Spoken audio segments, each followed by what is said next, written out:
आज का हमारा टॉपिक है केमिकल इक्वेशन। केमिकल इक्वेशन क्या होती है?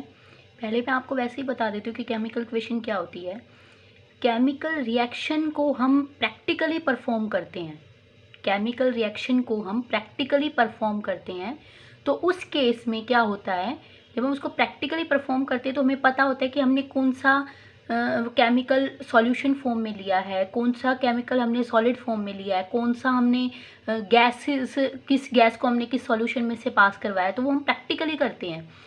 कितने अमाउंट में लिया है, कितने मोल्स में लिया हमने, वो सारी चीज़ जब हम प्रैक्टिकली करते हैं तो वो होती है हमारे पास केमिकल रिएक्शन।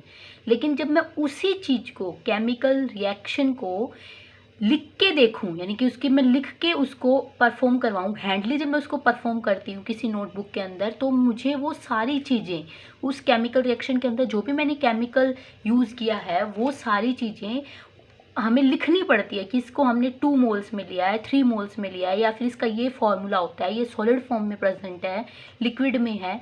तो वो सारी चीज़ें जब हम हैंडली लिखते हैं, हैंडली परफॉर्म करते हैं नोटबुक में, तो वो क्या बन जाती है? Chemical equation.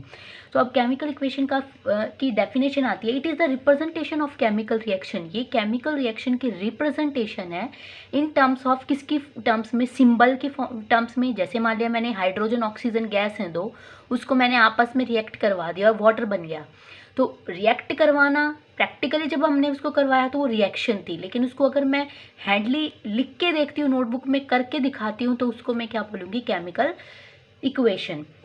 तो उन जो केमिकल्स हमने यूज़ किए हैं उसके सिंबल्स को लिखना, उनके मॉलिक्यूलर फॉर्मूलेज को लिखना, उनको कितने मोल्स में हमने उसको लिया, उसकी क्या स्टेट है, वो सारी चीज़ें जब केमिकल रिएक्शन को की जो रिप्रेजेंटेशन करती है उसको हम क्या बोलते हैं? केमिकल इक्वेशन बोलते हैं।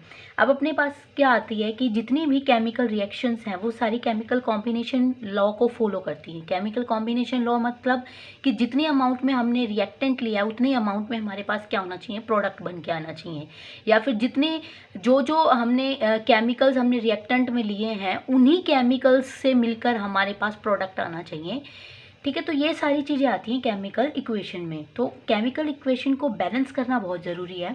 तो केमिकल इक्वेशन जब भी हम लिखते हैं तो उसके अंदर हमें उसकी स्टेट लिखनी है, उसका सिंबल लिखना है केमिकल, किसी भी केमिकल का, उसके हमें क्या बोलते हैं, कौन सा कैटलिस्ट उसके अंदर यूज़ हुआ है, कितनी हीट हमने पास करवाई है, कौन सा टेम्परेचर, कितने टेम्परेचर पे वो परफॉर्म कर रहा है, कितने प्रेशर उसके ऊपर अप्लाई हो रहा है। तो वो सारी चीज़ें जब हम रिएक्शन के अंदर लिखते हैं इक्वेशन में, तो वो हमारी क्या बन जाती है? केमिकल इक्वेशन बन जाती है। तो जैसे मैं यहाँ पे एक छोटा सा एग्जाम्पल लेती हूँ। वाटर का ही ले लिया मैंने 2 मोल्स ऑफ वाटर ले लिए, 2 मोल्स ऑफ वाटर ले लिया, H2O। वाटर मेरे पास किस फॉर्म में है? लिक्विड फॉर्म में। जब ये रिएक्शन करता है, यानी कि जब हम इसको डिकम्पोज करते हैं, जब हमने टाइप्स ऑफ केमिकल रिएक्शंस पढ़ा था, उसके अंदर हमारे पास दूसरी इक्वेशन आई थी, रिएक्शन आई थी, डिकम्पोजिशन रिएक्शन।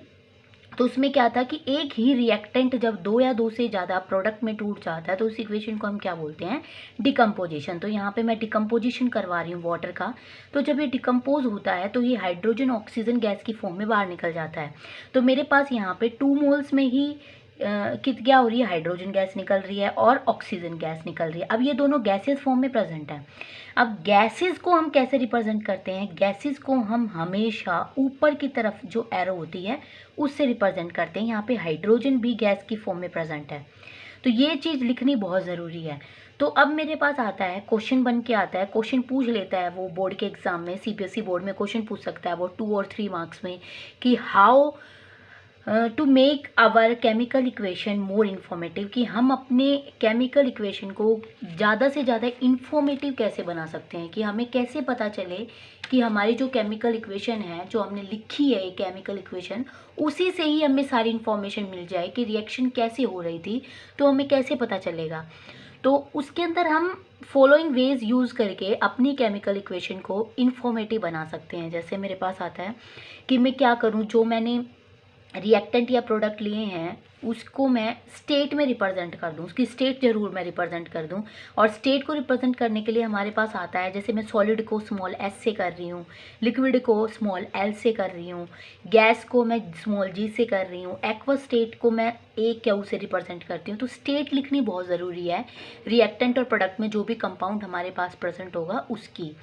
दूसरा हमारे पास क्या आता है कि इवोल्यूशन और एब्जॉर्प्शन ऑफ हीट, यानी कि मैंने आपको बताया था एक्सोथर्मिक और एंडोथर्मिक मेरे पास रिएक्शन निकल के आई थी।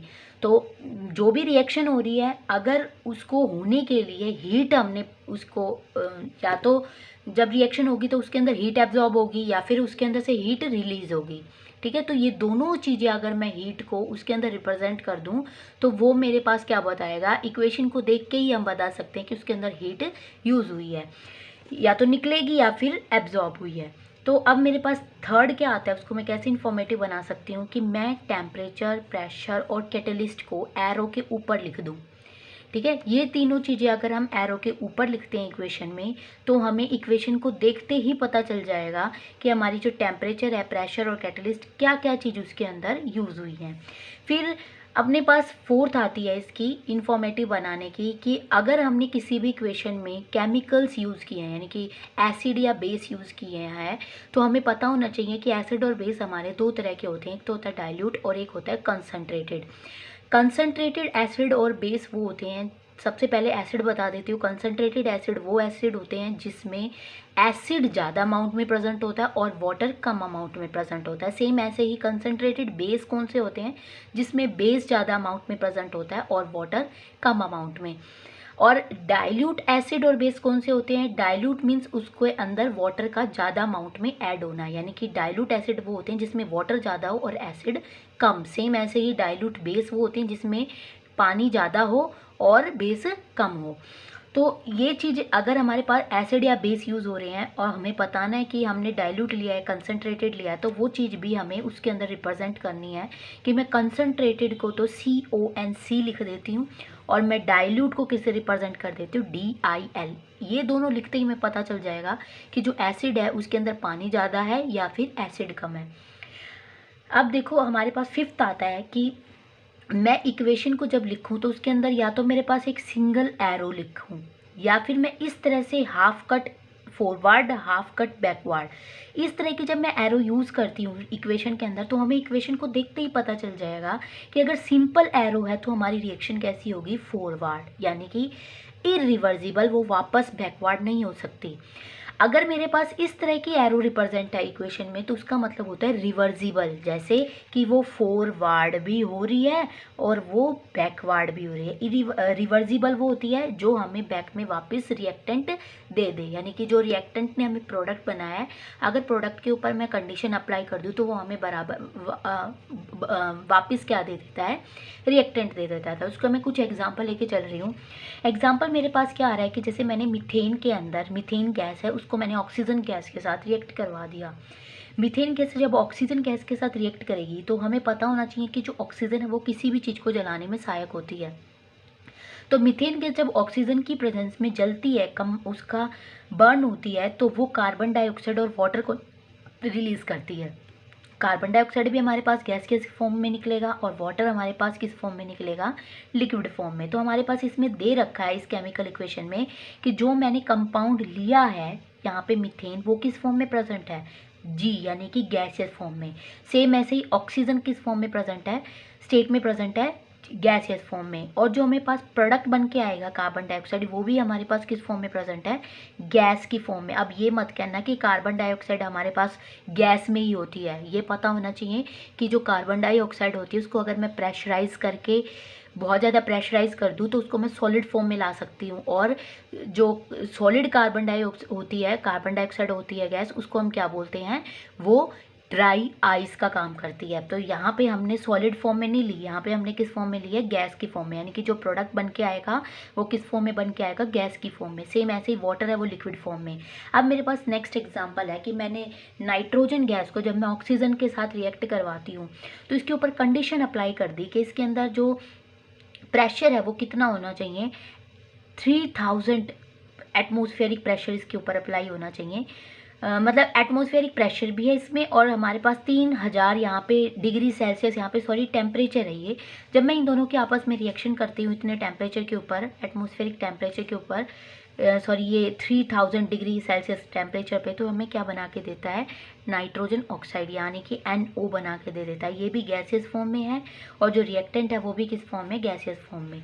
अब नेक्स्ट एग्जांपल है यहाँ पे कि मैंने क्या ले लिया, मैंने NH4NO3 ले लिया यानी कि अमोनियम नाइट्रेट ले लिया। ये किस फॉर्म में है, सॉलिड फॉर्म में। जब मैं इसके ऊपर हीट अप्लाई करती हूँ और टेम्परेचर कितना 170 डिग्री सेल्सियस है, 240 डिग्री सेल्सियस यानी कि 170 से 240 डिग्री सेल्सियस जब मैं इसके ऊपर टेम्परेचर अप्लाई करती हूँ, हीट डालती हूँ, तो ये हमें N2O दे देता है गैस की फॉर्म में, और सेम वाटर यहाँ पे लिक्विड फॉर्म में रिलीज हो जाएगा। तो ये हमारे पास था केमिकल इक्वेशन। अब केमिकल इक्वेशन जब हमने पढ़ा है तो हमारे पास आता है कि how can we balance our chemical equation, कि हम अपनी केमिकल इक्वेशन को बैलेंस कैसे कर सकते हैं। इसको हम अपनी नेक्स्ट वीडियो में दिखाएंगे। अगर आपको मेरी वीडियो पसंद आई हो तो प्लीज़ लाइक, शेयर और सब्सक्राइब ज़रूर करें।